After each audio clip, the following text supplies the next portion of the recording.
Hello friends, இன்றைக்கி நம்ம என்ன வீடியோவில் பார்க்க போகிறோம்னா என்னோடய அக்வேரியம் ஃபுல் காஸ்ட்டை பற்றி தான் பார்க்க போகிறோம். என்ன ப்ரைஸில் நான் ரெடி பண்ணேன்னு வாங்க நம்ம இன்றைக்கி வீடியோவில் போகலாம். மறக்காமல் சர்ப்ரைஸ் பண்ணுங்கள். ஹாய் ப்ரோ, நிறைய பேர் என்னோடய கமெண்ட் செக்ஷனில் கேட்டிருந்தாங்க என்னோடய அக்வேரியம் வந்து என்ன ப்ரைஸ் ஆச்சு, என்ன காஸ்ட் ஆச்சுன்னு நிறைய பேர் கேட்டிருந்தாங்க. என்னோடய அக்வேரியம் காஸ்ட்டு வந்து நார்மல் ப்ரைஸ் தான் ப்ரோ ஆச்சு. நம்ம அக்வேரியம் ஷாப்ஸில் சொல்கிற ரேட்டோட எனக்கு கம்மியாக தான் ஆச்சு. ஏன்னா அவங்கெல்லாம் ப்ரைஸ் கொஞ்சம் அதிகமாக சொன்னாங்க. அதோட இப்போ நான் கம்பேர் பண்ணி சொல்கிறேன் பாருங்கள்.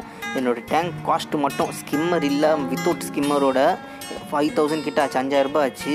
என்னோடய ஸ்கிம்மரை சேர்த்து வந்து 8500 தான் ஆச்சு. 8500 8500 தான் ஆச்சு எனக்கு.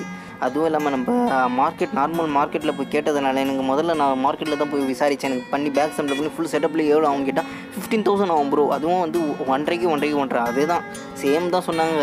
ஆனால் அதுக்கே அவங்க அவ்வளோ காஸ்ட்டு சொன்னாங்க. எனக்கு 15000 ரூபா ஆகும்னு சொன்னாங்க. அதுக்கு எனக்கு செட் ஆகலை.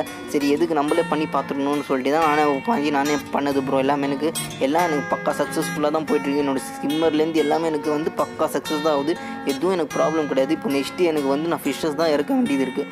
ஓகே ஃப்ரெண்ட்ஸ், பாய். நெக்ஸ்ட் வீடியோவில் பார்க்கலாம். இந்த வீடியோ சின்ன வீடியோ தான். பாய். நம்ம நெக்ஸ்ட் வீடியோவில் பார்க்கலாம்.